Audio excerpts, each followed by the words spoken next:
കരങ്ങൾ ഉയർത്തിക്കൊണ്ട് സ്തുതിക്കട്ടെ. അതിശക്തമായ ആലാപനത്തില് ദൈവമേ, മാരക രോഗങ്ങളെ സമർപ്പിച്ച് ഇപ്പോൾ പ്രാർത്ഥിക്കുന്ന കർത്താവേ, വസ്തുക്കച്ചവടം നടക്കാത്തവരെ ഈ ആരാധനയിൽ സമർപ്പിക്കുന്നു. കർത്താവേ, സാമ്പത്തിക ഭദ്രതയില്ലാത്ത മക്കള്, സാമ്പത്തിക ഞെരുക്കത്തിൽ കഴിയുന്നവര്, പലിശയില്ല കടങ്ങൾ ലഭിക്കാത്ത വിഷയത്തില്, പണയം വെച്ച് തിരിച്ചെടുക്കാൻ പറ്റാത്തവര്, ലോണിന് അപേക്ഷിച്ച് കിട്ടാത്തവരെ എല്ലാവരെയും സമർപ്പിക്കുന്നു. കർത്താവേ, വഴിതെറ്റിയ മക്കളെ സമർപ്പിക്കുന്നു. നീറ്റിന്റെ എക്സാം എഴുതിയിരിക്കുന്ന മക്കളെ സമർപ്പിക്കുന്നു. കർത്താവേ, അനുഗ്രഹം ചൊരിയണമേ എന്ന് പ്രാർത്ഥിക്കുന്നു. കർത്താവേ, സന്താനരഹിതരെയും ഭവനരഹിതരെയും സമർപ്പിക്കുന്നു. കർത്താവിന്റെ ശക്തതയുടെ കരങ്ങൾ ഉയർത്തി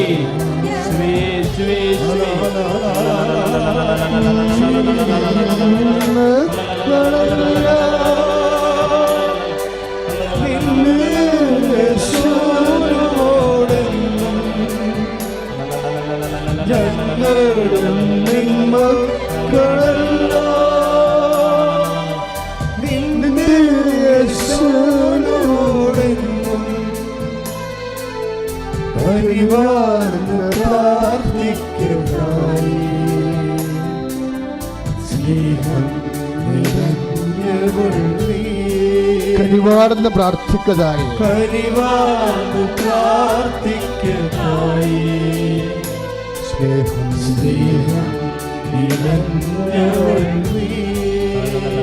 ഞങ്ങളും നിന്മക്കളും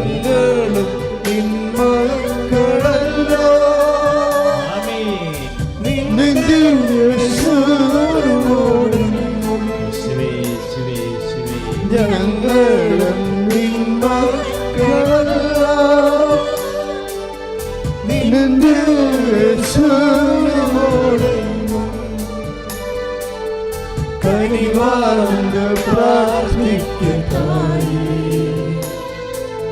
സ്നേഹം നിറഞ്ഞവളേ, കനിവാർന്ന് പ്രാർത്ഥിക്കതായി സ്നേഹം നിറഞ്ഞവളേ, കനിവാർന്ന് പ്രാർത്ഥിക്കതായി കനിവാർന്ന് പ്രാർത്ഥിക്കതായി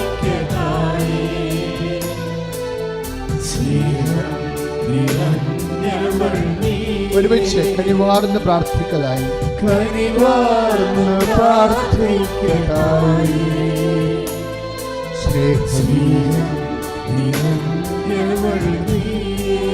ഞങ്ങളും നിന്മക്കളല്ലോ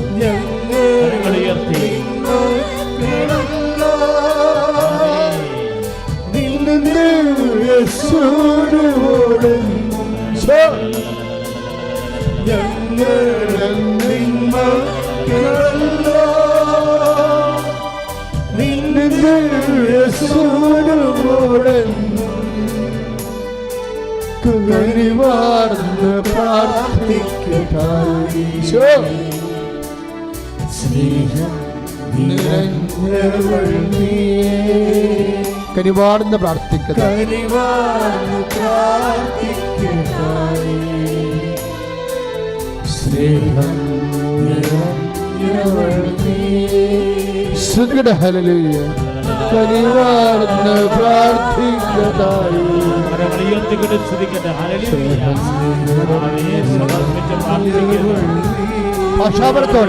ഭാഷാപരത്തോടെ കനിവാർന്ന് പ്രാർത്ഥിക്കതായി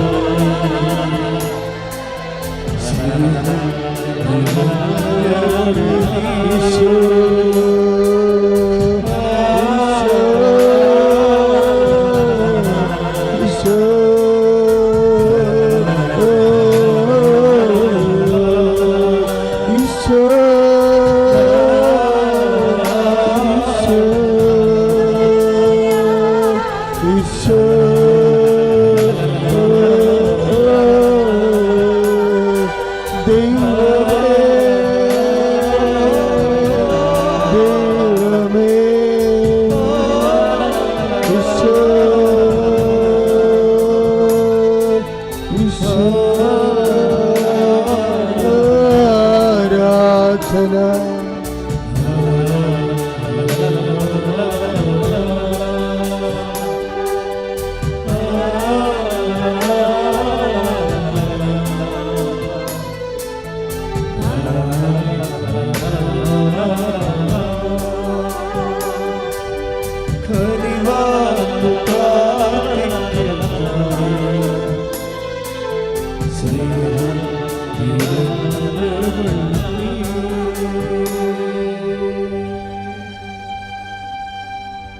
വയറിലെ ചില കോശങ്ങൾ, അതായത് നമ്മുടെ നെഞ്ചിന്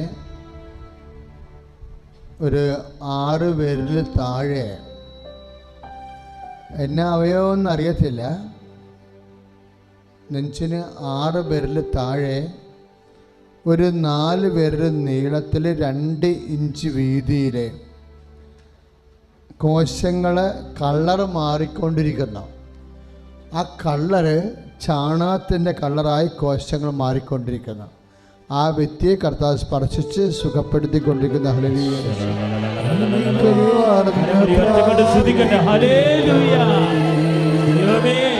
അങ്ങ് നൽകിയ സൗഖ്യങ്ങൾ എന്ന് പറയുന്നു. കർത്താവേ, സൗഖ്യത്തെ ഓർത്ത് ഞങ്ങളുടെ നിയോഗങ്ങൾ സമർപ്പിക്കുന്നു.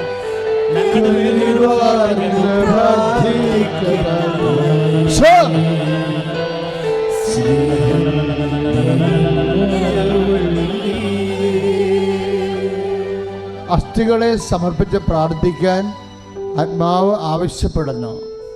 അസ്ഥികൾ എന്ന് പറയുമ്പോൾ പ്രത്യേകിച്ച് നെഞ്ചും കൂടിലേക്ക് ഇറങ്ങുന്ന ഭാഗങ്ങളാണ്. അതായത് നടുവെല്ല് വന്നിട്ട് നെഞ്ചും കൂടിലേക്ക് കടിപ്പിക്കുന്ന ഭാഗങ്ങൾ, അവിടെയുള്ള കശേരികൾ, അതായത് ഡിസ്ലൊക്കേറ്റ് ചെയ്ത് പോയാൽ ഇടയ്ക്ക് പിന്നെ നമ്മൾ ഇടും, പക്ഷെ പിന്നെ ഡിസ്ലൊക്കേറ്റ് ചെയ്ത് പോകും, ഘടന വിട്ടുപോകും. ഇപ്പം ഘടന വിട്ടുപോകുന്ന അസ്ഥികളെ വീണ്ടും ഇടാനൊക്കെ പറ്റും, പക്ഷെ പിന്നെ സ്ഥിരമായിട്ട് ഇത് തന്നെ പണി. അപ്പം അങ്ങനെയുള്ളത് ശാശ്വതമായി അസ്ഥികളെ അതിൻ്റെ സോക്കറ്റുകളിൽ ഈശോ ഉറപ്പിക്കുന്നു. കൈ അടിച്ച് കർത്താൻ ശ്രദ്ധിക്കുക.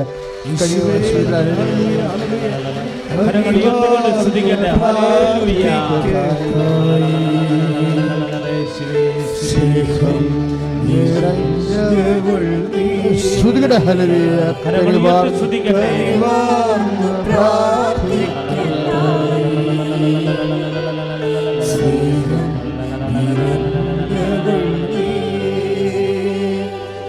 ശരീരത്തിൽ കങ്കാരുവിൻ്റെ കൂട് പോലെയുള്ള സഞ്ചി പോലെയുള്ള ഒരു സഞ്ചി ഭാഗമാണ്.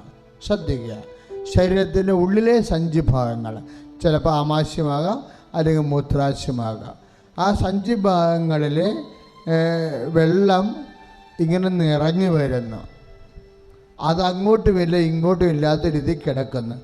ആ വെള്ളം പുറത്തേക്ക് പോകേണ്ടതാണ്, ആ വെള്ളം ഉണ്ടാകേണ്ട കാര്യമില്ല. ശരീരത്തിനുള്ളിൽ സഞ്ചിയിൽ വെള്ളം കെട്ടിക്കിടക്കുന്ന രോഗത്തെ കർത്താവ് പരിപൂർണമായി സുഖപ്പെടുത്തുന്ന ഹല്ലേലൂയ.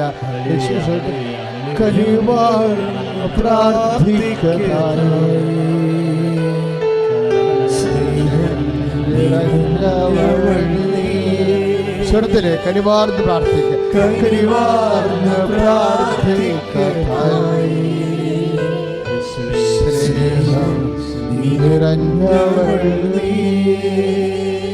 അസ്ഥിയും പേശിയും പൊങ്ങി വരുന്ന അസുഖം.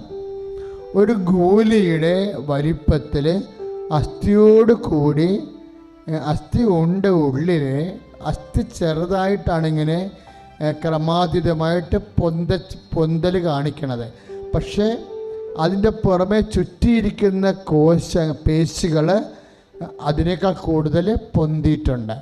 അപ്പോൾ ഈ ഇങ്ങനെ അസ്ഥിയും പേശിയും ഒരുമിച്ച് ബൾജ് ചെയ്യണ രോഗത്തെ കർത്താവ് സ്പർശിച്ച് സുഖപ്പെടുത്തിക്കൊണ്ടിരിക്കുന്നു. ഹല്ലേലൂയ.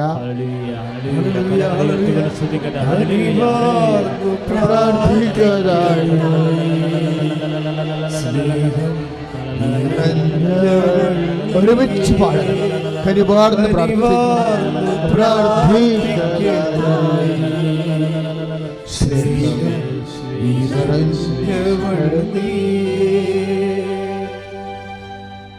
പരിശുദ്ധ പരമ ദിവ്യകാരുണ്യത്തിന് നേരവും ആരാധനയും സ്തുതിയും പുകഴ്ചയുണ്ടായിരിക്കട്ടെ.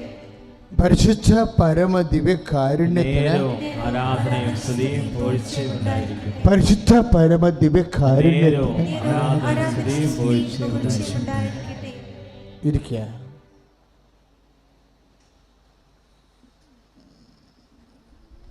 ഇപ്പോൾ ലഭിച്ച സാക്ഷ്യങ്ങൾ നിങ്ങൾ സാക്ഷ്യ സമയത്ത് പറയേണ്ടതാണ്. പ്രിയപ്പെട്ടവരെ, വളരെ സന്തോഷത്തോടെ ഇരിക്കുക.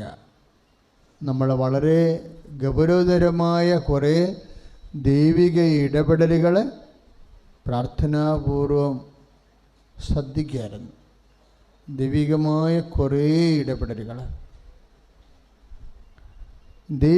ദൈവത്തിൻ്റെ ഇടപെടലിൻ്റെ ഒരു സന്നിധാനത്തിലാണ് എൻ്റെ മക്കൾ നിൽക്കണത്. ഇപ്പോൾ നിങ്ങൾ ശരിക്കും ഉള്ളിലൊന്ന് പ്രാർത്ഥിച്ചേ, കർത്താവായ ദൈവമേ, കർത്താവായ ദൈവമേ, ഓ ദിവ്യകാരുണ്യമേ, ഓ ദിവ്യകാരുണ്യമേ, ഞങ്ങളുടെ വിശ്വാസത്തെ അങ്ങയിലുള്ള ഞങ്ങളുടെ വിശ്വാസത്തെ കൃത്യമാക്കണമേ. യേശുവേ സ്തോത്രം, യേശുവേ നന്ദി, യേശുവേ ആരാധന. ഹല്ലേലൂയ. Praise God. ഇപ്പം എൻ്റെ ഏറ്റവും വലിയ സാക്ഷ്യം എന്താണെന്ന് വെച്ചാൽ, ഞാൻ ഇന്ന് ഇവിടെ ഇങ്ങനെ നിൽക്കുന്നതാണ് എൻ്റെ ഏറ്റവും വലിയ സാക്ഷ്യം. എൻ്റെ പേര് അൽക്ക. ഞാൻ കൊല്ലത്ത് നിന്ന് വരുന്നു. ഞാൻ ആദ്യമായിട്ട് ഉടമ്പടി എടുക്കുന്നത് സെപ്റ്റംബർ 2023 13 ഇവിടെ വന്ന് ഉടമ്പടി എടുക്കുന്നത്. അതിനു മുമ്പ് ഞാൻ കൃപാസനത്തെ പറ്റി കേട്ടിട്ടുണ്ട്. ഞാൻ 2018 ഇവിടെ ആലപ്പുഴ ക്രൈസ്റ്റ് കോളേജിലാണ് എൻ്റെ എൻട്രൻസ് കോച്ചിങ് ചെയ്തത്. എൻ്റെ എൻട്രൻസ് കോച്ചിങ് ചെയ്യുന്ന സമയത്ത് ഞാനവിടെ തുമ്പോളി പള്ളിയിൽ എല്ലാ ദിവസവും മാസിന് പോകുമ്പം എനിക്ക് അവിടെ നിന്ന് കൃപാസനത്തിലൊരു പത്രം കിട്ടി. സോ പത്രം കിട്ടിയപ്പോൾ ഞാൻ കൃപാസനം എന്ന് പറയുന്ന പേര് പോലും വായിച്ചില്ല. ഞാൻ മാതാവിൻ്റെ ആ പടം കണ്ട് എനിക്കതങ്ങ് ഇഷ്ടമായി. അപ്പോൾ ഞാൻ ആ പടം കൊണ്ടുപോയിട്ട് എൻ്റെ പഠിക്കുന്ന പുസ്തകത്തിനകത്ത് വെച്ചു. ഞാൻ പ്രാർത്ഥിക്കാൻ തുടങ്ങി. അപ്പോഴെല്ലാം എനിക്ക് സാക്ഷിയൊക്കെ വായിക്കുമ്പോൾ എനിക്ക് തോന്നും, ഇതെന്താ ഇങ്ങനെ ഇത്രയൊക്കെ കാര്യങ്ങൾ ലൈക്ക് ഇത്ര മിറക്ലസ് കാര്യങ്ങൾ സംഭവിക്കാൻ എങ്ങനെ, അതെനിക്ക് മനസ്സിലാവുന്നില്ലായിരുന്നു. വിശ്വാസിയായിരുന്നു, പക്ഷേ വിശ്വാസ പ്രയോഗത്തെപ്പറ്റി എനിക്കൊന്നും അറിയത്തില്ലായിരുന്നു. ഞാൻ ഒരു ക്രൈസ്തവ മൂല്യം മുൻനിർത്തി കൊണ്ടുവരുന്ന എൻ്റെ അമ്മയും പപ്പയും ഒക്കെ പ്രാർത്ഥിക്കുന്ന വീട്ടിലുള്ളതാണ്. പക്ഷേ എന്നാലും ഇത്ര ഇൻറ്റൻസിറ്റിയിൽ മാതാവിനോട് ഈശോയോടും ചേർന്ന് നിൽക്കാൻ എന്നെ ഒരു പക്ഷേ കൃപാസനത്തിൽ വന്നതിന് ശേഷമാണ് ഞാൻ പഠിച്ചിട്ടുള്ളത്. ഞാൻ ക്രൈസ്റ്റ് കോളേജിലായിരിക്കുന്ന സമയത്ത് മാതാവിൻ്റെ അടുത്ത് ഇവിടെ അമ്മ വന്ന് ഉടമ്പടി എടുത്തായിരുന്നു. പക്ഷെ അമ്മ അന്ന് ഇവിടെ ഇത്രയും തിരക്കും കാര്യങ്ങളൊന്നും ഇല്ലാത്തതുകൊണ്ട് എനിക്ക് വലുതായിട്ട് അറിയത്തില്ലായിരുന്നു എന്താണ് മാതാവ് പ്രത്യക്ഷപ്പെട്ടതാണെന്ന് പോലും അന്ന് ഞാൻ വന്ന് നിന്നപ്പോൾ ഒരുപക്ഷെ ഓർത്തിട്ടുണ്ടായിരിക്കില്ല. അമ്മ വന്ന് ഉടമ്പടി എടുത്ത സമയത്ത് അമ്മ എന്താ നോട്ടീസ് ആ ഒരു പേപ്പറിൽ എഴുതുന്നതെന്ന് എനിക്കറിയില്ലായിരുന്നു. പക്ഷെ നിയോഗങ്ങൾ സമർപ്പിക്കാമെന്ന് അമ്മ പറഞ്ഞപ്പോൾ ഞാൻ അമ്മയുടെ പേപ്പർ വാങ്ങിച്ചിട്ട് ആ പേന എടുത്തിട്ട് ഞാൻ അതിൻ്റെ കോളത്തിൻ്റെ സൈഡിൽ ഞാനിങ്ങനെ എഴുതി, എന്നെ ഒരു ഡോക്ടറാക്കി മാറ്റണമേ, എനിക്ക് ഇനിയും ഒരു റിപ്പീറ്റ് ഇനിയൊരു വർഷം കളയാൻ എനിക്ക് വയ്യ, എന്നെ ഒരു ഡോക്ടറാക്കി മാറ്റണമേ, 2019 നീറ്റ് എഴുതി എനിക്കൊരു അഡ്മിഷൻ ലഭിക്കണമേ എന്ന് മാത്രമേ ഞാൻ പ്രാർത്ഥിച്ചുള്ളൂ. പക്ഷെ അതൊരു MBBS എന്നൊന്നും ഞാൻ സ്പെസിഫൈ ചെയ്ത് പറഞ്ഞതൊന്നും ഇല്ലായിരുന്നു. അങ്ങനെ 2019 എനിക്ക് അഡ്മിഷൻ തന്നു. പക്ഷെ ഞാൻ കൃപാസനത്തെ പറ്റി ഓർത്തയൊന്നുമില്ല. ഇവിടെ തുമ്പോളി മാതാവിൻ്റെ പള്ളിയിൽ വന്ന് നന്ദി പറഞ്ഞു, അഡ്മിഷൻ എടുത്തു, അവിടെ പോയി. അപ്പോൾ അമ്മയ്ക്ക് സ്പൈനൽ കോഡിൽ ട്യൂമർ വന്നു, ശ്രീചിത്രയിൽ ചികിത്സയിലായിരുന്നു. ആ സമയത്ത് എനിക്ക് ഇവിടെ വരാനോ കൂടെ വരാനോ ഒന്നും, എന്നെ ഒറ്റയ്ക്ക് വീട്ടിൽ നിന്ന് വിടാത്തത് കൊണ്ട് എനിക്ക് ഇവിടെ വരാനൊന്നും പറ്റിയില്ല. പക്ഷേ എൻ്റെ ഉള്ളിൻ്റെ ഉള്ളിൽ ഈ അമ്മയെ കാണാൻ വരുന്ന ആൾക്കാരൊക്കെ പത്രം കൊണ്ട് തരുമ്പോൾ ഒക്കെ എനിക്ക് ആഗ്രഹം ഉണ്ടായിരുന്നു, ഇവിടെ വരണം, ഉടമ്പടി എനിക്ക് സ്വന്തമായിട്ടൊന്ന് എടുക്കണമെന്നൊക്കെ ആഗ്രഹമുണ്ടായിരുന്നു. പക്ഷേ കോവിഡിൻ്റെ ഒരുപാട് പ്രശ്നങ്ങൾ കാരണം അമ്മയായിട്ട് ഈ ഹോസ്പിറ്റലിൽ പോവുകയും വരികയൊക്കെ ചെയ്യുന്ന കാരണം എനിക്ക് ഇവിടെ വരാനൊന്നും പറ്റിയൊന്നുമില്ല. പിന്നെ ഞാൻ അമ്മയ്ക്ക് ഒരുപക്ഷെ ഒരുപാട് പേര് ഇവിടെ വരുന്ന ഒരുപാട് പേര് അമ്മയ്ക്ക് ആ പത്രം കൊടുത്ത് അമ്മയ്ക്ക് വേണ്ടി പ്രാർത്ഥിച്ചതിൻ്റെ ഫലമായിട്ട് അമ്മയ്ക്ക് പൂർണ്ണ രോഗസൗഖ്യം നൽകി ദൈവം അനുഗ്രഹിച്ചു. അമ്മ മാതാവിന് അതിന് തീരാത്ത നന്ദിയാണ് പറയാനുള്ളത്. എന്ന് വെച്ചാൽ 2% റിക്കവറി റേറ്റ് ആയിരുന്നു അമ്മയ്ക്ക് പറഞ്ഞിരുന്നത്. ഒന്നെങ്കിൽ സർജറി കഴിയുമ്പോഴത്തേക്ക് തളർന്നു പോകുമെന്നായിരുന്നു പറഞ്ഞിരുന്നത്. പക്ഷേ അമ്മ ഒരു ദിവസത്തെ കോമയ്ക്കുള്ളിൽ പെട്ടെന്ന് ആയിരുന്നു അമ്മയുടെ റിക്കവറിയും. ഡോക്ടേഴ്സ് വരെ അത്ഭുതപ്പെട്ടു പോയി. ഞാൻ ഇപ്പോഴും തീർച്ചയായും ഉറപ്പായും വിശ്വസിക്കുന്നു അത് മാതാവ് തന്നതാണ്. കാരണം അന്ന് അമ്മ ഇവിടെ വന്ന് എടുത്ത ഉടമ്പടിയിൽ അമ്മയെ മാതാവ് ഭയങ്കരമായി പരിപാലിക്കുന്നുണ്ടായിരുന്നു. അമ്മ എനിക്ക് അഡ്മിഷൻ കിട്ടാൻ വേണ്ടി അഖണ്ഡ ജപമാല സ്വന്തമായി മുത്തുകുരുത്ത് പ്രാർത്ഥിക്കുമായിരുന്നു. അപ്പോൾ അതിൻ്റെ ഒരു ഫലമായിട്ടാണ് എനിക്ക് BDSന് അഡ്മിഷൻ ലഭിച്ചു. കൊല്ലത്ത് തന്നെ എനിക്ക് പോയി വരാവുന്ന ഡിസ്റ്റൻസിൽ അഡ്മിഷൻ ലഭിച്ചു. അതിനുശേഷമാണ് ഞാൻ ഈ കോവിഡിൻ്റെ സമയത്തൊക്കെ ഞാൻ കൃപാസനത്തെ പറ്റി കംപ്ലീറ്റ് ആയിട്ട് മറന്നുപോയി. ഈ സാക്ഷ്യങ്ങളും കാര്യങ്ങളൊക്കെ കേൾക്കുന്നുണ്ടെങ്കിലും ഉള്ളിൻ്റെ ഉള്ളിൽ എപ്പോഴും എനിക്കൊരു അവിശ്വസിക്കുന്ന ഒരു ലിമിറ്റ് ഉണ്ടായിരുന്നു. ഇത്രയൊക്കെ എങ്ങനെ എന്ന് എനിക്കറിയത്തില്ലായിരുന്നു. അപ്പം ഞാൻ അച്ഛൻ്റെ ടോക്ക് കേൾക്കാനൊക്കെ ശ്രമിച്ചിട്ടുണ്ടെങ്കിലും എനിക്ക് കംപ്ലീറ്റ് ആയിട്ട് കേൾക്കാൻ പറ്റത്തില്ലായിരുന്നു. അങ്ങനെ 2023 എൻ്റെ ഫ്രണ്ട്സിനോടൊപ്പം ഞാൻ ഇവിടെ വന്ന് ഉടമ്പടി എടുത്തു. കാരണം എൻ്റെ ഫ്രണ്ട് ഭയങ്കര വിശ്വാസമായിരുന്നു. അവൾ എന്നോട് പറയും, മാതാവ് നിനക്ക് സാധിച്ചു തരാത്തതായിട്ട് ഒരു കാര്യവും കാണില്ല, നീ ഇവിടെ വന്നാൽ മതി എന്ന് പറഞ്ഞു. അങ്ങനെ ഞാൻ ഇവിടെ വന്ന് ഉടമ്പടി എടുത്തു. അപ്പോൾ ഉടമ്പടി എടുക്കാൻ വരുന്നതിൻ്റെ അന്ന് രാവിലെ ഞാനിങ്ങനെ തീരുമാനിച്ചായിരുന്നു, എന്തായാലും 6 നിയോഗങ്ങൾ ഞാൻ സമർപ്പിക്കും. അതിൽ ഒന്നാമത്തെ കാര്യം എന്ന് വെച്ചാൽ ഞാൻ എൻ്റെ 3rd ഇയർ എക്സാംസ് കഴിഞ്ഞ് ആ ഒരു വെക്കേഷൻ ടൈമിലാണ് ഇവിടെ വരുന്നത്. അപ്പം ഞാൻ ആദ്യം സമർപ്പിച്ച കാര്യം എന്ന് വെച്ചാൽ എനിക്ക് ആ ടൈമിൽ വെറുതെ ഇരിക്കാതെ ഒന്ന് ട്യൂഷൻ എടുക്കണം, പപ്പേനെ ഒന്ന് സഹായിക്കണം എന്നൊക്കെ. ഞാൻ ഇങ്ങനെ വന്ന് ഞാൻ കയറിയില്ല, ഞാൻ ചെരുപ്പ് ഊരുന്നതിന് മുമ്പ് തന്നെ എൻ്റെ ഫ്രണ്ടിൻ്റെ ഫോണിൽ കോൾ വരുമോ. ഞാൻ മാതാവിനെ ഇങ്ങനെ നോക്കിയത് മാത്രമേ ഉള്ളൂ. ഫ്രണ്ടിലെ ഫോണിൽ കോൾ വരുമോ, സയൻസ് വിഷയങ്ങൾക്ക് ട്യൂഷൻ എടുക്കാൻ പറ്റുന്ന ആരെങ്കിലും ഉണ്ടോ. അങ്ങനെ ഞാൻ ഏകദേശം എനിക്ക് 3 പിള്ളേരുടെ ഒരു ട്യൂഷൻ ഇത് കിട്ടി. അങ്ങനെ ഞാൻ ആ മാസം ട്യൂഷൻ എടുത്തു. ഞാൻ പിന്നെ സമർപ്പിച്ചിരുന്ന കാര്യം എന്ന് വെച്ചാൽ എൻ്റെ 3rd ഇയർ എക്സാംസ് ക്ലിയർ ചെയ്യാൻ പറ്റണം, നല്ല മാർക്കോടുകൂടി പാസ്സാവാൻ പറ്റണം. അപ്പോൾ എനിക്കതും നല്ല മാർക്കോടുകൂടി ഞാൻ പാസ്സാവുകയും ചെയ്തു. അതേപോലെ എൻ്റെ അനിയൻ്റെ ഒരു എൻട്രൻസ് കോച്ചിങ്ങിന് വേണ്ടി അവൻ പോകാൻ അവൻ്റെ മനസ്സിനൊരുക്കം കാര്യങ്ങൾക്കൊക്കെ ഞാൻ സമർപ്പിച്ചു. അതേപോലെ 6 നിയോഗങ്ങളും സാധിച്ചു കിട്ടിയപ്പോഴത്തേക്ക് എനിക്ക് മനസ്സിലായി ഇതൊക്കെ ചെറിയ കാര്യങ്ങളല്ലേ, ഞാൻ ഇത് സാക്ഷ്യപ്പെടുത്തുന്ന എൻ്റെ ഉള്ളിൻ്റെ ഒരു തോന്നലുണ്ടായിരുന്നു. അങ്ങനെ എൻ്റെ ഫൈനൽ ഇയർ എത്തിയപ്പോഴത്തേക്ക് പാർട്ട് 1 പാർട്ട് 2 എക്സാംസ് ആണ് എനിക്ക്. പാർട്ട് 1 എന്ന് പറയുമ്പോൾ എനിക്ക് 4 പേപ്പറും പാർട്ട് 2 4 പേപ്പറും. പാർട്ട് 1 1 വർഷവും പാർട്ട് 2 6 മാസമായിരുന്നു. അപ്പോൾ BDS പരീക്ഷ എന്ന് പറയുമ്പോൾ ഭയങ്കര ഞങ്ങൾക്ക് പ്രാക്ടിക്കൽസും ടഫാണ്, എക്സാം പഠിക്കുന്നതും കാര്യങ്ങളും എല്ലാം. അപ്പോൾ എനിക്ക് പാർട്ട് 1 എക്സാം എഴുതുന്ന സമയത്ത് എനിക്ക് ഡെങ്കു ബാധിച്ച് എനിക്ക് എക്സാംസ് ക്ലിയർ ആയിട്ട് പഠിക്കാനൊന്നും പറ്റിയില്ലായിരുന്നു. ആ സമയത്ത് ഞാൻ മാതാവിനോട് പ്രാർത്ഥിച്ചു, മാതാവേ ഞാൻ എക്സാം കഴിയുന്ന ഉടനെ വന്ന് ഉടമ്പടി പുതുക്കിക്കോളാം, മാതാവ് എക്സാം പാസ്സാക്കണേ. ഞാൻ അങ്ങനെ പ്രാർത്ഥിച്ച് ഞാൻ ടോക്ക് കേൾക്കത്തില്ല. എന്ന് വെച്ചാൽ അച്ഛൻ്റെ ഈ ധ്യാനമൊന്നും ഞാൻ കൂടാറില്ല. പക്ഷെ കഴിവതും ഞാൻ എല്ലാ ദിവസവും രാവിലെയും രാത്രിയും പ്രാർത്ഥിക്കാനും കാരുണ്യ പ്രവൃത്തികൾ കറക്റ്റായിട്ട് ചെയ്യാനും ശ്രമിച്ചായിരുന്നു. അപ്പോഴെല്ലാം കൺസിസ്റ്റൻസി കീപ്പ് ചെയ്യാൻ എനിക്ക് പറ്റത്തില്ലായിരുന്നു. അതായത് ഇപ്പോൾ പ്രാർത്ഥനയിലാണെങ്കിലും 11:30 വരെയൊക്കെ വെയിറ്റ് ചെയ്തിരുന്ന് 11:45 പോയി ആ ദിവസം തീരുന്ന സമയത്ത് പോയിട്ട് സായന പ്രാർത്ഥന ചൊല്ലാൻ ഞാൻ ശ്രമിച്ചിട്ടുണ്ട്. അപ്പോൾ അതൊക്കെ കാരണമാണെന്ന് തോന്നുന്നു, എനിക്കറിയില്ല. എന്തോ എനിക്ക് ആ 2 വിഷയങ്ങൾ പോയി. പിന്നീട് എനിക്ക് 6 മാസത്തിനുള്ളിൽ തന്നെ 6 പേപ്പറുകൾ എഴുതിയെടുക്കേണ്ടി വന്നു. അതായത് എൻ്റെ പാർട്ട് 2 എക്സാംസ് ഉൾപ്പെടെ 6 പേപ്പർ എഴുതിയെടുക്കേണ്ടി വന്നു. ആൻഡ് അതിന് എനിക്ക് പഠിക്കാനുള്ള ഒരു ഇതുപോലും ഇല്ലായിരുന്നു. അപ്പോൾ ഞാൻ മാതാവിനോട് പറഞ്ഞു, ഞാൻ എന്തായാലും ഉടമ്പടി ഒന്നും പുതുക്കുന്നില്ല, കാരണം എന്തിനാണ് ഞാൻ മാതാവിനെ വിഷമിപ്പിക്കുന്നത്, ഞാനിങ്ങനെ എനിക്കിത് പാലിക്കാൻ പറ്റുന്നില്ലല്ലോ, ഞാൻ എന്തിനാ അത് ചെയ്യുന്നതെന്ന് വിചാരിച്ചിട്ട് ഞാൻ ഉടമ്പടി എടുക്കാൻ വരുന്നില്ല എന്ന് തീരുമാനിച്ചു. അങ്ങനെ പെട്ടെന്ന് എൻ്റെ ക്രൈസ്റ്റ് കോളേജിലുള്ള ഡോക്ടർ വിനീത, ഞങ്ങളുടെ സാറിൻ്റെ വൈഫാണ്, പുള്ളിക്കാരി എന്നോട് പറഞ്ഞു, നീ എന്തായാലും വന്ന് ഉടമ്പടി പുതുക്കുമോളെ, ബാക്കിയൊക്കെ മാതാവ് സാധിച്ചു തന്നോളും. പിന്നീട് ഞാൻ ഉടമ്പടിയിൽ കോൺസെൻട്രേറ്റ് ചെയ്യാൻ തുടങ്ങി. ഞാൻ അച്ഛൻ്റെ ധ്യാനം കറക്റ്റായിട്ട് കൂടാൻ തുടങ്ങി, കറക്റ്റ് സമയത്ത് കൂടാൻ തുടങ്ങി. 5:30 പ്രെയർ ആണെങ്കിൽ ആ 5:30 തന്നെ ഞാൻ ഷാർപ്പ് അത് കൂടാൻ തുടങ്ങി. അതുമല്ല, ഒരു ദിവസം പോലും ഞാൻ അലാം വെച്ചിട്ടില്ല.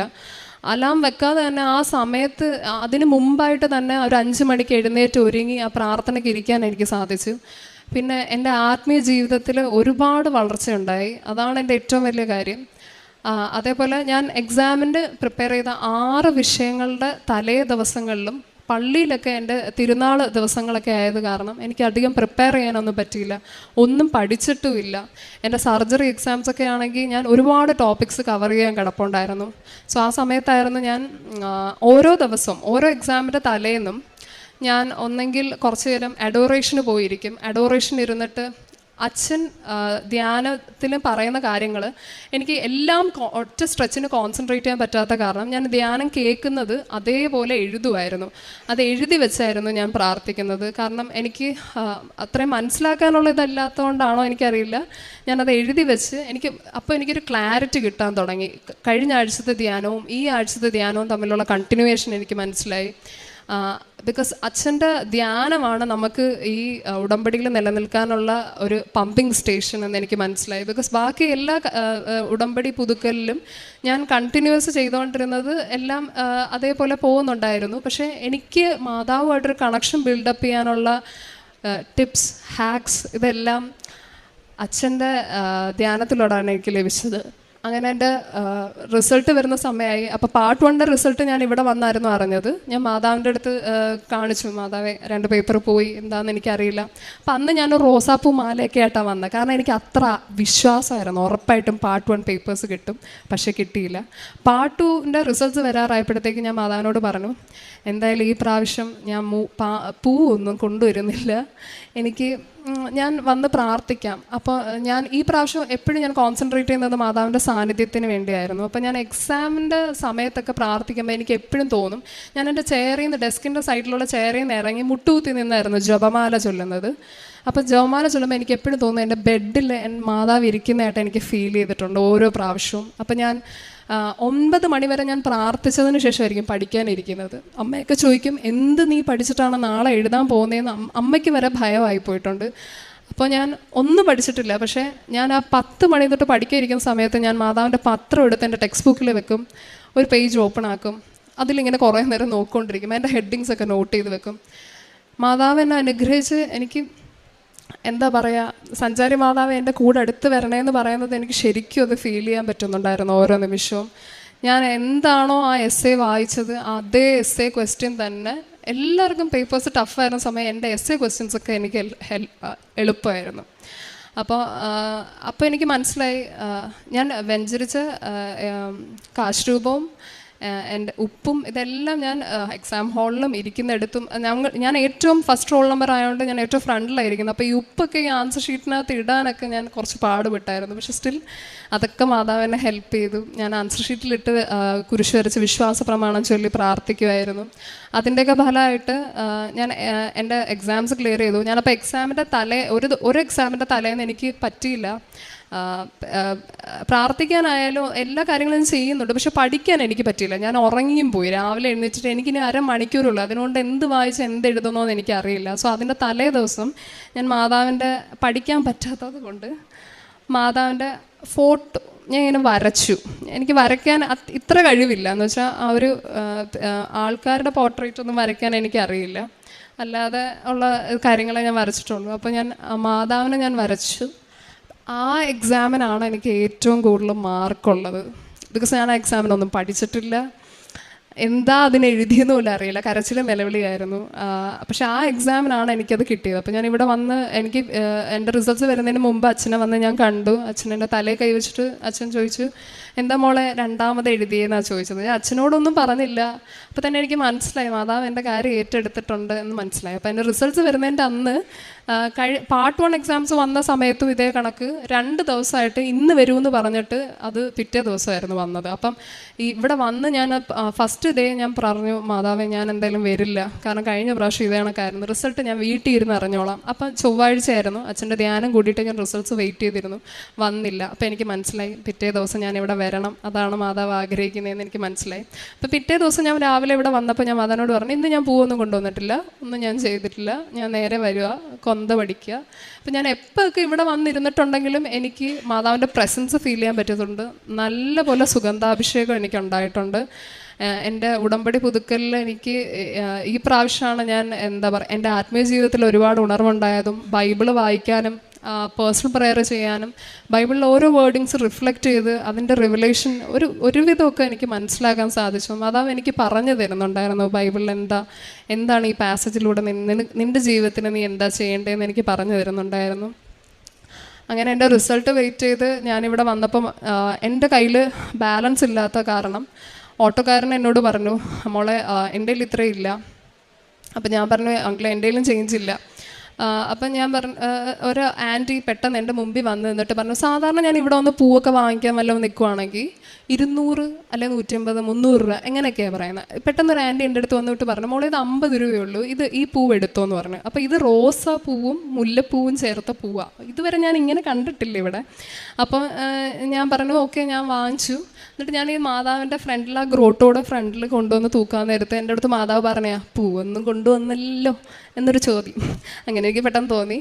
അപ്പോൾ മാതാവായിട്ട് തന്നെ ഇടിയിപ്പിച്ചു. അപ്പോൾ എനിക്ക് ഭയങ്കര ആത്മവിശ്വാസം വന്നു. ഓക്കെ, ഇന്നത്തെ റിസൾട്ട് എന്തായാലും മാതാവ് ഏറ്റെടുത്തിട്ടുണ്ടോ. അങ്ങനെ ഞാൻ റിസൾട്ട് വെയിറ്റ് ചെയ്ത് ഞാനും എൻ്റെ ഫ്രണ്ടും ഉണ്ട് ഒരുമിച്ച് ഇവിടെ ഇരിക്കുക. സാധാരണ ഒരിക്കലും 4-4:45 ശേഷം ഞങ്ങൾ റിസൾട്ട് വരാത്തതാണ്. ഒരു 5 മണിക്ക് ഇങ്ങനെ മാക്സിമം. അപ്പം ഞാൻ വിചാരിച്ചു ഇനിയിപ്പോൾ റിസൾട്ട് വരത്തില്ലായിരിക്കും. അപ്പം ഞാൻ മാതാവിനോട് പറഞ്ഞു, അപ്പം ഞാൻ സാക്ഷ്യം പറയേണ്ടതെന്നാണോ, എന്താ മാതാവേ, ഞാൻ ഇനി എന്തായാലും ഉറപ്പായിട്ട് സാക്ഷ്യം പറയണമെന്ന് പറഞ്ഞാണ് ഞാൻ പ്രാർത്ഥിച്ചത്. കാരണം ഓരോ ദിവസവും ഞാൻ എൻ്റെ പ്രാർത്ഥനകൾ ചൊല്ലുന്നതിൻ്റെ കൂട്ടത്തിൽ അച്ഛൻ പറഞ്ഞ പോലെ ഞാൻ എൻ്റെ കാശ് രൂപ ആക്ടിവേറ്റ് ചെയ്ത് ഇവിടെ വന്ന് പ്രാർത്ഥിച്ചതിന് ശേഷം ഞാൻ അത് വെച്ചിട്ട് മുറുക്കെ പിടിച്ചിട്ട് ഞാൻ പ്രാർത്ഥിക്കായിരുന്നു, അമ്മ മാതാവേ, അമ്മ പ്രത്യക്ഷീകരണത്തിൻ്റെ ഒരു അനുഗ്രഹീത സാക്ഷിയാക്കി യേശുനാമത്തിൽ എന്നെ ഉയർത്തണമെന്ന് ഞാൻ ആവർത്തിച്ചൊരു 10 പ്രാവശ്യം ചൊല്ലുമായിരുന്നു. അതിൻ്റെ ഫലമായിട്ട് ഞാൻ ഇവിടുന്ന് ഇറങ്ങി ഞാൻ പോവാമെന്ന് പറഞ്ഞ് നിന്നപ്പോൾ എന്നോട് അവൾ പറഞ്ഞു, നമുക്ക് കൊച്ചച്ഛനെ ഇവിടെ അച്ഛനെ ഒന്ന് പോയി കാണാമെന്ന് പറഞ്ഞിട്ട് ഞങ്ങൾ അവിടെ അച്ഛൻ്റെ അടുത്ത് എന്ന് പറഞ്ഞു, അച്ഛൻ ഇന്ന് റിസൾട്ട് വരുമെന്നാണ് പറഞ്ഞത്, പക്ഷേ ഇതുവരെ വന്നിട്ടില്ല എന്ന് പറഞ്ഞു. അപ്പോൾ അച്ഛൻ ഞങ്ങളെ തലയെ കൈ വെച്ച് പ്രാർത്ഥിച്ചിട്ട് പെട്ടെന്ന് എന്നോട് തിരിഞ്ഞു ചോദിച്ചു, ഒരു 2 കാണിക്കുന്നുണ്ടല്ലോ എന്ന് പറഞ്ഞു. അപ്പോഴത്തേക്ക് എൻ്റെ കംപ്ലീറ്റ് ഇതും പോയി. ഞാൻ വിചാരിച്ചു ദൈവമേ, ഞാൻ പറഞ്ഞു എന്നായാലും കുഴപ്പമില്ല മാതാവേ, മാതാവിൻ്റെ കയ്യിൽ ഞാൻ തന്നേക്കുക, എല്ലാം ഓക്കെ ആയിരിക്കും എന്ന് എനിക്ക് ഉറപ്പുണ്ടെന്ന് പറഞ്ഞിട്ട്. പക്ഷെ എൻ്റെ കണ്ണ് നിറയുന്നുണ്ട്. എന്നാലും ഞാൻ പറഞ്ഞ മാതാവേ പോവുക, മാതാവിന് ഒരാഗ്രഹം കാണുമല്ലോ എന്തെങ്കിലും ഒരു ദിവസം ഞാൻ ഇവിടെ നിന്ന് സാക്ഷ്യം പറയണമെന്ന്, അന്ന് മതി എന്ന് പറഞ്ഞിട്ട് ഞാനിങ്ങനെ ഇറങ്ങി പോകാൻ നേരത്ത് ഞാൻ ബസ് കയറുന്നതിന് കുറച്ച് മുമ്പായിട്ട് 5:17 ആയപ്പോൾ എനിക്ക് റിസൾട്ട് വന്നു. റിസൾട്ട് വന്ന് ഞങ്ങൾ ചെരുപ്പൊക്കെ കളഞ്ഞ് കയ്യിരിക്കുന്ന കവറൊക്കെ കളഞ്ഞ് ഓടി വന്ന് ഇവിടെ നിന്ന് റിസൾട്ട് നോക്കുമായിരുന്നു. റിസൾട്ട് നോക്കി ഞാൻ മാതാവിനെയാണ് ആദ്യം റിസൾട്ട് എടുത്ത് കാണിച്ചത്. എന്നെ എല്ലാ വിഷയങ്ങൾക്കും 6 വിഷയങ്ങൾക്കും റെക്കോർഡ് മാർക്കിൽ പാസ്സാക്കി. ഞാൻ ഇതുവരെ അങ്ങനെ മാർക്ക് എൻ്റെ മാർക്ക് ലിസ്റ്റിൽ കണ്ടിട്ട് പോലുമില്ല. അപ്പോൾ ഒരുപാട്, അതായത് not upon merit but upon grace. അതിൽ എന്നെ ഏറ്റവും കൂടുതൽ ഹെൽപ്പ് ചെയ്തിട്ടുള്ളതും അച്ഛൻ്റെ ധ്യാനമാണ്. അതേപോലെ എൻ്റെ പപ്പയ്ക്ക് ഇതേണക്ക് അതേപോലെ ഞാൻ പ്രാർത്ഥിച്ച ഏറ്റവും വലിയ കാര്യം എന്ന് വെച്ചാൽ, ഞാൻ അന്ന് അമ്മയുടെ ആ പേപ്പറിൽ സൈഡിൽ ഇങ്ങനെ എഴുതി വെച്ചതാണ് എന്നെ ഒരു ഡോക്ടറാക്കി മാറ്റണമെന്ന്. അപ്പോൾ അന്ന് റിസൾട്ട് വന്നപ്പോൾ അതിൻ്റെ ഒരു പൂർത്തീകരണമായിരുന്നു. മാതാവ് എന്നെ ഡോക്ടറാക്കി മാറ്റി. നാളെ ഞാൻ ഒഫീഷ്യലി ഇൻറ്റേൺഷിപ്പ് പോസ്റ്റിങ്ങിന് കയറുവാണ്. അതിന് മാതാവിന് ഒരുപാട് നന്ദി. പിന്നെ എൻ്റെ പപ്പയ്ക്ക് തലയിൽ താരൻ്റെ ഒരു പ്രശ്നം ഉണ്ടായിരുന്നു. അത് ചെറുതായിട്ട് സെബോറിക് ഡെർമറ്റൈറ്റിസിൻ്റെ ലക്ഷണങ്ങളൊക്കെ കാണിച്ചു കൊടുക്കാൻ തുടങ്ങി. അതിനൊക്കെ പപ്പയ്ക്ക് 3 മാസമായിട്ട് അതിൻ്റെ ഇറിറ്റേഷനും പ്രശ്നങ്ങളൊക്കെ ഉണ്ടായിരുന്നു. ഞാൻ പപ്പയ്ക്ക് വിശ്വാസം ഉണ്ടെങ്കിലും ഈ ഉപ്പും തൈലവും അതൊക്കെ ഇങ്ങനെ പ്രയോഗിക്കുന്നതിനെ പറ്റി അതൊന്നും വേണ്ട, എനിക്കൊന്നും ചെയ്യേണ്ടെന്നൊക്കെ പറയാം. പക്ഷെ ഞാൻ ബലം പ്രയോഗിച്ച് ഞാൻ പപ്പയുടെ തലയിൽ തേച്ചു. പിറ്റേ ദിവസം തൊട്ട് ഈ സമയം വരെ പപ്പയ്ക്ക് ഒരു പ്രശ്നം ഉണ്ടായിട്ടില്ല. 3 മാസമായിട്ടുണ്ടായിരുന്നു. പിന്നെ അതേപോലെ അമ്മയ്ക്ക് ഇപ്പം റീസെൻ്റായിട്ട് പഴയ പോലെ കയ്യിലേക്ക് വേദന വരാൻ തുടങ്ങി. അപ്പോഴും ഞാൻ തൈലം ഉപയോഗിച്ച് പ്രാർത്ഥിച്ചതിൻ്റെ ഫലമായിട്ട് അമ്മയുടെ കയ്യിൽ ആ വേദനയൊക്കെ മാറി. കാരണം നമ്മളൊരു ഹോമിയോ ഡോക്ടറിനെ കൊണ്ട് കാണിച്ചപ്പോഴത്തേക്ക് പുള്ളി പറഞ്ഞായിരുന്നു അത് വീണ്ടും ആ ട്യൂമർ റെക്കർ ചെയ്തതിൻ്റെ ആയിരിക്കും ആ ലക്ഷണങ്ങൾ കാണിക്കുന്നതെന്നൊക്കെ പറഞ്ഞു. പക്ഷേ അമ്മയ്ക്ക് ഒരു പ്രശ്നമില്ലായിരുന്നു. അതേപോലെ എൻ്റെ അനിയൻ്റെ കാര്യം, എൻ്റെ കണ്ണിന് ചെറിയൊരു കണ്ണ് കാണുന്നതിനൊരു ക്ലാരിറ്റി കുറവുണ്ടായിരുന്നു. അത് ഞാൻ എൻ്റെ കണ്ണിൽ തൈലം പൂശി ഞാൻ പ്രാർത്ഥിക്കുമായിരുന്നു. അതും മാതാവ് സാധിച്ചു തന്നു. പിന്നെ ഇപ്പം ഈ ഉടമ്പടിയുടെ എൻ്റെ പുതുക്കുന്ന സമയമായപ്പോഴത്തേക്ക് എൻ്റെ ശ്വാസം എടുക്കാൻ പോലും പറ്റാത്ത രീതിയിൽ എനിക്ക് നല്ലൊരു ഉളുക്ക് എൻ്റെ ഷോൾഡറിലും ഒക്കെ ആയിട്ട് വന്നായിരുന്നു. അപ്പോൾ ഞാൻ എത്ര ഡോക്ടേഴ്സിനെ കാണിച്ചിട്ട് വന്നു, ഒരു 3-4 ദിവസമായിട്ടത് മാറുന്നുമില്ല. പിന്നെ ഞാൻ അടുത്ത ഡോക്ടേഴ്സിനെ കാണിക്കുന്നു, ഒന്നും നിൽക്കുന്നില്ല. അങ്ങനെ 3-4 ആഴ്ച കഴിഞ്ഞിട്ട് എനിക്ക് മാറാത്തൊരു സിറ്റുവേഷൻ വന്നു. ശ്വാസം എടുക്കുമ്പോൾ പോലും എനിക്ക് പെയിൻ ഫീൽ ചെയ്യുന്നുണ്ടായിരുന്നു. അത് ഞാൻ മാതാവിൻ്റെ തൈലം ഉപയോഗിച്ച് പ്രാർത്ഥിച്ചപ്പോഴത്തേക്ക് എനിക്കത് പൂർണ്ണമായി സൗഖ്യം നേടി. കാരുണ്യ പ്രവൃത്തികളായിട്ട് ഞങ്ങൾ മിഷണറീസ് ഓഫ് ചാരിറ്റി അവിടെ പോയി കുറച്ച് നേരം ഇരിക്കുകയും അവിടെ ഉള്ളവർക്ക് സഹായം ചെയ്യുകയും അതേപോലെ അവർക്ക് ഫുഡും അവർക്ക് ഏറ്റവും ഇഷ്ടമുള്ള ഫുഡ്സൊക്കെ വാങ്ങി അവിടെ പോയി കുറച്ച് നേരം സ്പെൻഡ് ചെയ്യാൻ ശ്രമിച്ചിട്ടുണ്ട്. പിന്നെ പത്രം കൊടുക്കുന്നത് ലാസ്റ്റ് ടൈമൊക്കെ ചെയ്തതിനെക്കാട്ടിലും ഈ പ്രാവശ്യം ഒരുപാട് സന്തോഷത്തോടുകൂടിയാണ് ഞാൻ പത്രം എല്ലാവർക്കും കൊടുക്കുന്നത്. എനിക്കൊരു എക്സ്റ്റസി ഫീൽ ചെയ്യാൻ പറ്റുന്നുണ്ടായിരുന്നു. പ്രത്യേകിച്ച് അഡോറേഷൻ ഇരിക്കുമ്പോൾ ഈശോയെ ഫീൽ ചെയ്യാൻ പറ്റുന്നതും അനുഭവിക്കാൻ കഴിയുന്നതുമായിരുന്നു എൻ്റെ ഉടമ്പടിയുടെ ഏറ്റവും വലിയ പ്രത്യേകത എന്ന് പറയുന്നത്. പിന്നെ ഒരു ജപമാല തന്നെ കഷ്ടിച്ച് രഹസ്യം പോലും മിസ്സാക്കി ചൊല്ലുന്ന ഞാൻ 3-4 ചിലപ്പോൾ എനിക്ക് തോന്നുന്നു ഞാൻ ഇവിടെ വന്നിരിക്കുമ്പോൾ എനിക്ക് 6-7 ജപമാല ചൊല്ലാൻ പറ്റിയിട്ടുണ്ട്. പിന്നെ എൻ്റെ ആത്മീയജീവിതത്തിന് എൻ്റെ അതായത് ദേഷ്യം ഒരുപാട് കൺട്രോളായിട്ടുണ്ട്. അതൊക്കെ മാതാവ് തന്ന ഏറ്റവും വലിയ അനുഗ്രഹങ്ങളാണ്. ഇത്രയേറെ ഞങ്ങളെ അനുഗ്രഹിച്ച് ഇത്രയേറെ പരിപാലിക്കുന്ന മാതാവിനും ഈശോയ്ക്കും 1000 നന്ദി.